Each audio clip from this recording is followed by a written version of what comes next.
Hey everyone! You don't need Netflix, you don't need cable. Hop on YouTube, welcome to the hood table, where we chop up local and global events vocally. You don't really wanna miss out on these conversations. Just joke a little, laugh a little, get that wine in your system, fill your glass a little. Expose current events, talk trash a little. You never know, these opinions might clash a little. They're addicted to the content, got them binge watching. You don't like it, then you want invited. Bet your friends watching in the house and your job parking lot before you clocking. They don't wanna miss a second of this HD content. Everybody think they got something to say, so it's an open invitation, bring it to the table. But if you come whack, just know we ain't buying in. We gon' probably turn it back and tell you sorry, try again. Yeah, welcome to the hood table. You don't need Netflix, you don't need cable. Yeah, welcome to the hood table. You don't need Netflix, you don't need cable.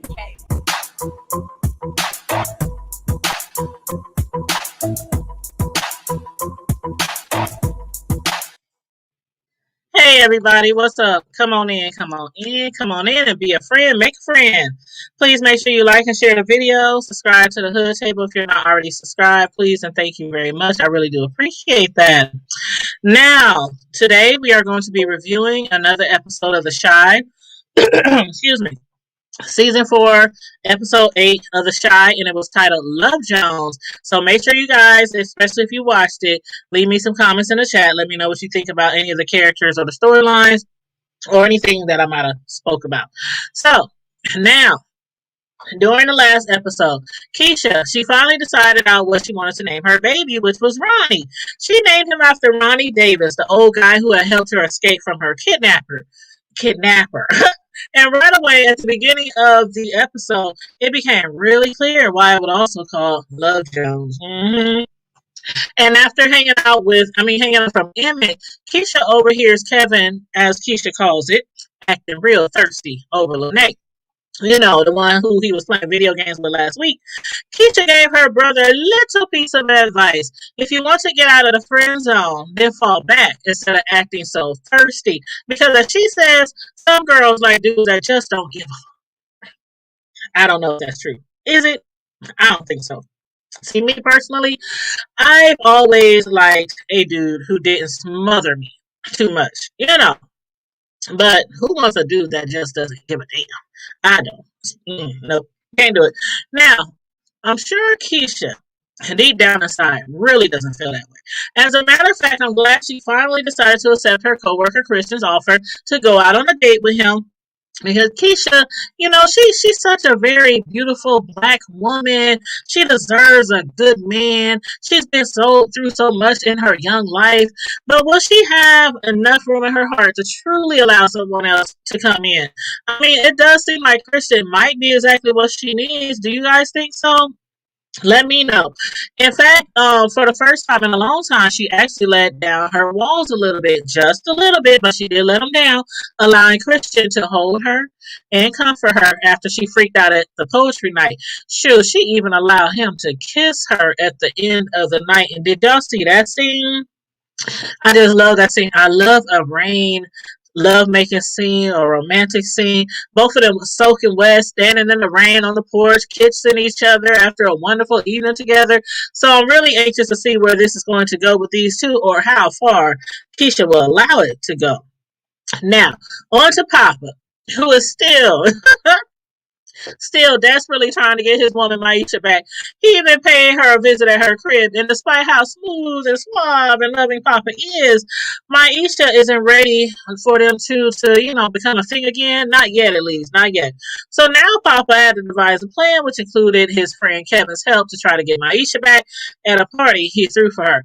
Now, Maisha, she did enjoy the party, but what she didn't enjoy was Papa trying to push up on her during the party and him trying to run interference whenever another guy showed any interest in Maisha and being visibly upset at the thought of Maisha moving on.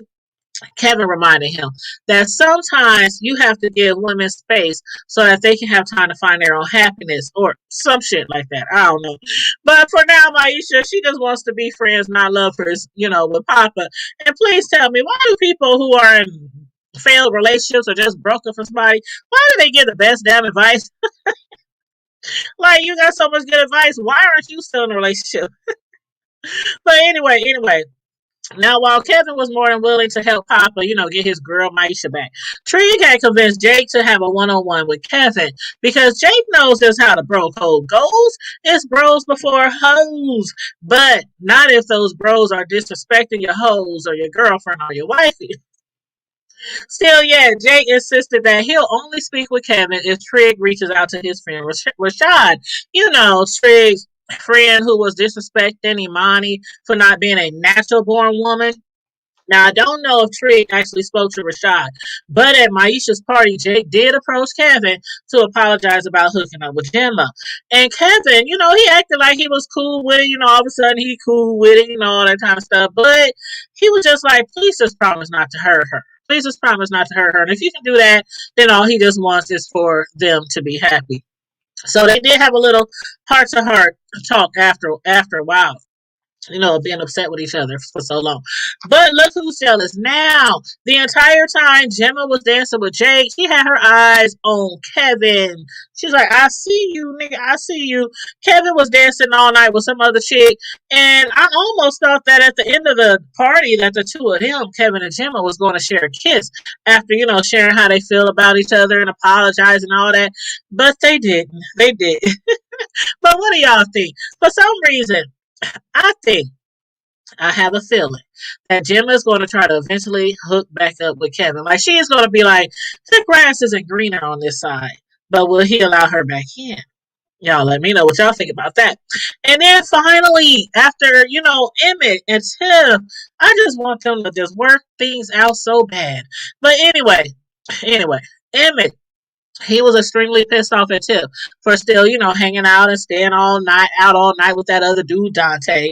So pissed off that, she didn't expect him to be up the next morning in the kitchen, slaving away at this nice breakfast for her. He made all her favorites. He made the bacon, the eggs, the grits, the toast. He even used bacon grease to make her eggs. And then he made coffee just the way she likes it, which is the color of Emma's skin, by the way. That I thought that was so cute. My child, as hard as Emmett, was working and had been trying to have Tiff back all to himself, keywords all to himself.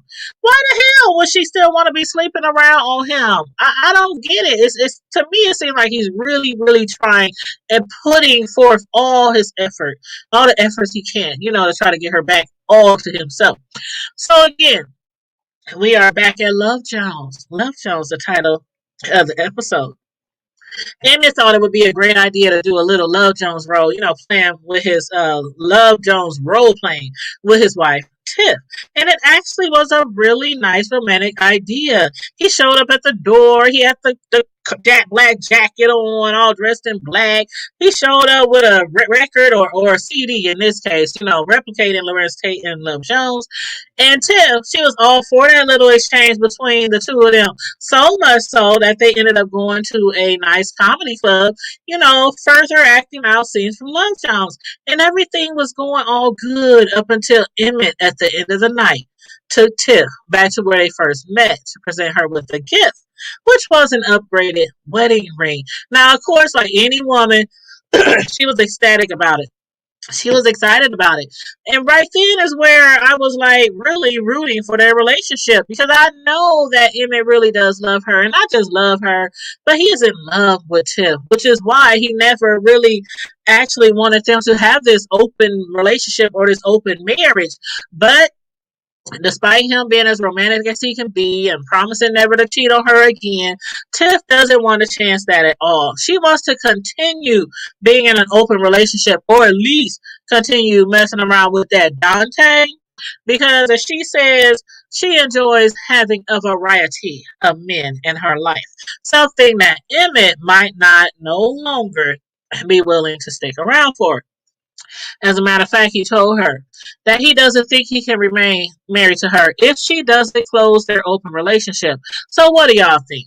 Do you think Emmett, if given a chance, can ever be faithful to Tiff? And do you think that Tiff will ignore Emmett's request and allow him to walk away from their marriage? Y'all let me know. Let me know how you feel. And as far as some of the other characters like Imani Nina, Dre, Jada, Duda, Rosalind, etc. They didn't really have any big parts in this episode. So I'm hoping that on the next episode they get back to at least Nina and Dre's relationship. I mean, the last episode, Dre seemed to be torn to pieces once she found out that Nina had slept around with somebody else. And so I'm really anxious to find out if Dre is going to leave Nina or if she's going to stick around and try to work it out. So y'all let me know what y'all thought about this episode, and please leave it in the comment section. And don't forget to like and share the video and subscribe to the Hood Table if you're not already subscribed. Please and thank you. Stay safe, be blessed, remain vigilant at all times, and don't forget to keep it hood. Bye.